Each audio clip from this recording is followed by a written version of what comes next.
ایک رجسٹرار یعنی کہ ایک سرکولر کے ذریعے اس کو نلیفائی قرار دیا گیا. اگین اس پہ بھی ایک ڈیبیٹ ہو رہی ہے کہ کیا سپریم کورٹ کے کسی فیصلے کو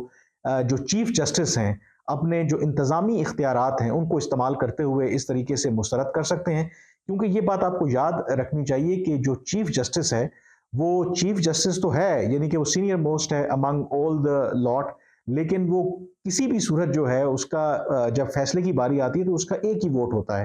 تو یعنی کہ وہ ایڈمنسٹریٹو طریقے سے فیصلوں کے اوپر اس طریقے سے اثر انداز نہیں ہو سکتا. تو معلومات اور یا انڈیکیشن یہ آ رہی ہیں کہ جو دوسری سائیڈ ہے ان کی طرف سے عین ممکن ہے کہ کل یا اسی اگلے کچھ عرصے تک کوئی سرپرائز یا کوئی بڑی ڈیولپمنٹ آ سکتی ہے. یہاں تک بھی بات ہو رہی ہے, جو میری کچھ جو کورٹ رپورٹرز جو کرتے ہیں ان سے بات ہوئی تو یہاں تک سوچا جا رہا ہے کہ شاید جو ایون کہ چیف جسٹس کے خلاف کنٹیمپٹ آف کورٹ کا نوٹس بھی کیا جا سکتا ہے, یا ان کے خلاف ڈائریکٹ کنٹیمپٹ آف توہین عدالت کا نوٹس نہ بھی ہو تو جو رجسٹرار ہیں ان کے خلاف جو ہے کنٹیمپٹ آف کورٹ کا نوٹس جو ہے وہ قاضی فائز عیسیٰ اور جو باقی ججز ان کے نقطہ نظر سے اتفاق کرتے ہیں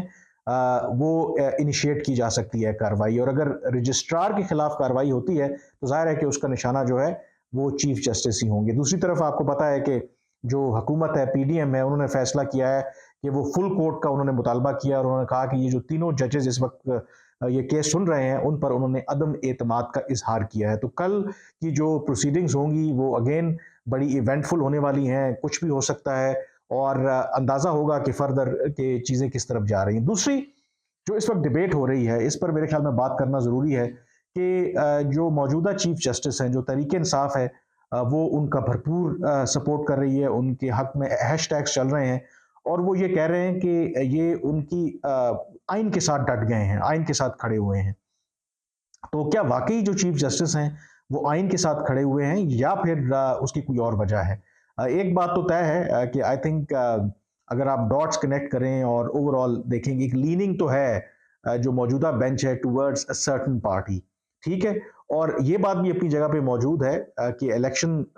بالکل 90 روز کے اندر ہونے چاہیے, اس پر کسی کو کوئی اس پہ ڈاؤٹ نہیں ہے. لیکن سوال یہ ہے کہ باقی جو ججز ہیں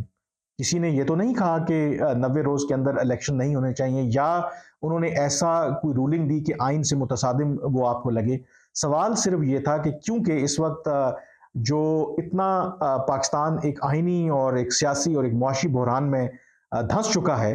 تو کیوں نہ ایک فل کورٹ بنا کے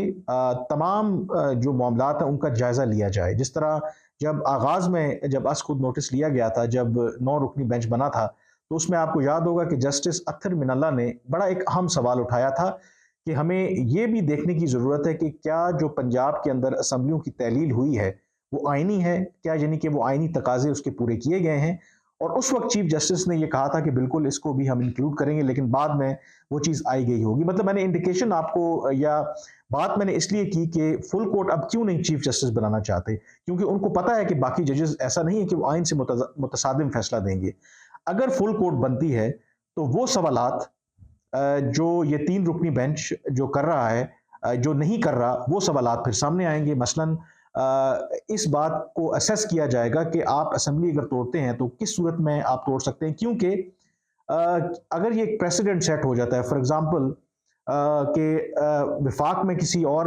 جماعت کی حکومت آتی ہے, صوبوں میں کسی اور کی حکومت آ جاتی ہے اور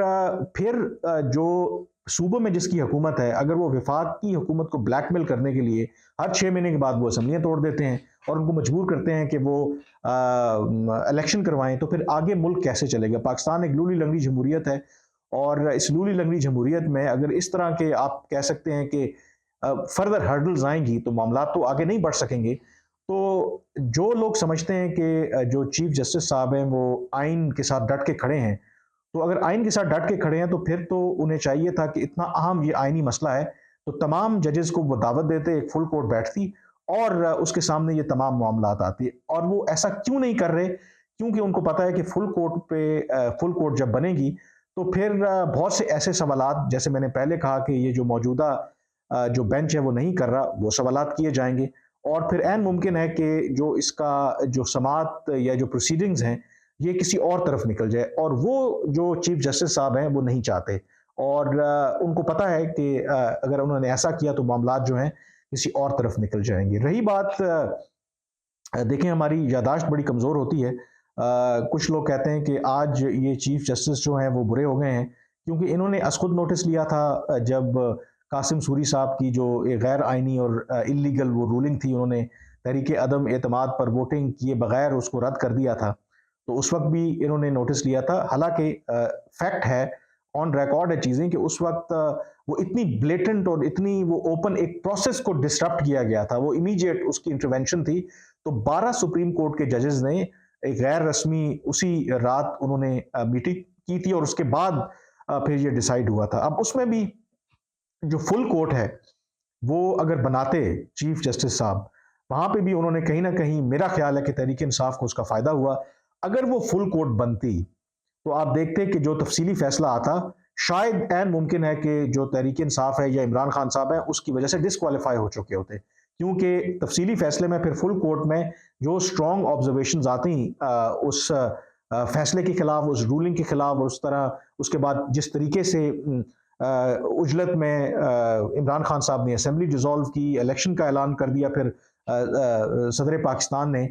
تو وہ اتنی گلیئرنگ اور اتنی بلیٹنٹ وائلیشن تھی کہ اگر فل کورٹ بیٹھتا تو شاید جو حالات ہیں عمران خان صاحب کو ایک جو لیوریج مل گئی وہ نہ مل پاتی۔ اور دوسرا یہ بھی میں آپ کو بتا دوں، وہ میں نے پروسیڈنگز پوری کور کی، اس وقت بھی چیف جسٹس کی پوری کوشش تھی کہ اس قاسم سوری صاحب کا جو فیصلہ ہے اس کو مان لیا جائے، اور اگر نہ بھی لیا جائے، اگر اس کو ڈکلیئر کر بھی دیں تو سمجھ لیں کہ اس کو ایک ایکسیپٹ کر لیا جائے کہ چلیں اب تو اسمبلیاں ٹوٹ گئی ہیں تو ہم الیکشن کی طرف بڑھ جاتے ہیں۔ وہ تو جو چیف الیکشن کمشنر ہیں انہوں نے یہ کہہ دیا کہ ہمارے پاس تو انتظامات مکمل ہی نہیں ہیں، اور لاسٹ جب فیصلہ سنانے سے پہلے انہوں نے ان کو بلایا تو انہوں نے انکار کر دی، انہوں نے کہا کہ ہمیں تو اتنا زیادہ ٹائم چاہیے، اس سے پہلے الیکشنز نہیں ہو سکتے، جس کی وجہ سے مجبوراً جو ہے چیف جسٹس صاحب کو پھر وہ ججمنٹ جو ہے وہ لکھنی پڑی۔ تو دوسری جو بات ہے، میں جاتے ہوئے یہ ضرور بات کروں گا کہ آئین کے ساتھ کیسے کھڑے ہوتے ہیں یا ریزسٹ کیسے کرتے ہیں اسٹیبلشمنٹ کا پریشر۔ وہ تو پریشر ریزسٹ کیا جسٹس قاضی فائز عیسیٰ نے، کیونکہ ایک موقع کے اوپر آپ تصور کریں کہ جسٹس قاضی فائز عیسیٰ کے خلاف جب ریفرنس لایا گیا تو میرے خیال میں میجورٹی ججز with in the supreme court, حکومت عمران خان صاحب تھے، اسٹیبلشمنٹ جنرل فیض، جنرل قمر جاوید باجوہ، اور یہ وہ دور تھا جب کوئی پتہ بھی ان کی اجازت کے بغیر ہل نہیں سکتا تھا، اور اس وقت جب بھرپور طریقے سے یہ کوشش کی گئی، اور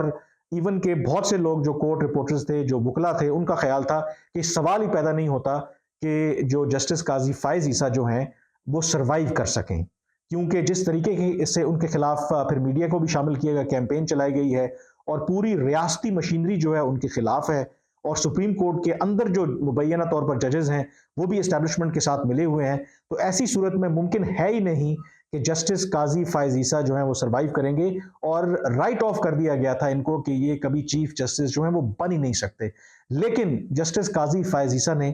وہاں پر وہ ڈٹے رہے، اور انہوں نے ریزسٹ کیا، جو بھی اس وقت اسٹیبلشمنٹ جتنی مرضی طاقتور تھی۔ جنرل فیض آپ کو پتا ہے کہ کس طرح سے ایک وقت پر سیاہ و سفید کے مالک تھے، جس طریقے سے انہوں نے ایف بی آر کو استعمال کیا، میڈیا کو استعمال کیا گیا، پوری ایک کیمپین لانچ کی گئی، اور اتنی زبردست کیمپین لانچ کی گئی کہ شاید جسٹس قاضی فائز عیسیٰ نے ایک آدھ دفعہ سوچا بھی کہ وہ استعفیٰ دیں، لیکن پھر انہوں نے فیصلہ کیا کہ وہ استعفیٰ نہیں دیں گے، اگر استعفیٰ دیں گے تو ان کا مقصد پورا ہو جائے گا۔ تو وہ جسٹس قاضی فائز عیسیٰ نے اس وقت کی اسٹیبلشمنٹ، اس وقت کی حکومت، سپریم کورٹ کے اندر جو ان کے برادر ججز تھے جو چاہتے تھے کہ جسٹس قاضی فائز عیسیٰ جو ہیں وہ ان کو ہٹا دیا جائے، لیکن وہ پریشر انہوں نے ریزسٹ کیا۔ یہ ہوتا ہے آئین کے ساتھ کھڑا ہونا، یہ ہوتا ہے اسٹیبلشمنٹ کا پریشر اس وقت ریزسٹ کرنا۔ اور آج جو چیزیں جو آپ کو نظر آ رہی ہیں وہ اسی لیے نظر آ رہی ہیں کہ جسٹس قاضی فائز عیسیٰ نے اپنا مشکل وقت گزارا ہے، انہوں نے ریزسٹ کیا ہے، اور جو موجودہ بینچ کے اندر ججز موجود ہیں ان کی خواہش تھی کہ جسٹس قاضی فائز عیسیٰ فارغ ہو جائیں۔ تو یہ آئین کی لڑائی نہیں ہے، یہاں پر ذاتی اناد بھی ہے، یہاں پر ذاتی لڑائی بھی ہے، اور یہ ساری چیزیں ججز جانتے ہیں، اور اسی لیے چیف جسٹس جو ہیں وہ کترا رہے ہیں کہ وہ فل کورٹ بنائیں۔ ان کو پتہ ہے کہ فل کورٹ بنائیں گے تو فیصلہ آئین اور قانون کے مطابق ہی ہوگا،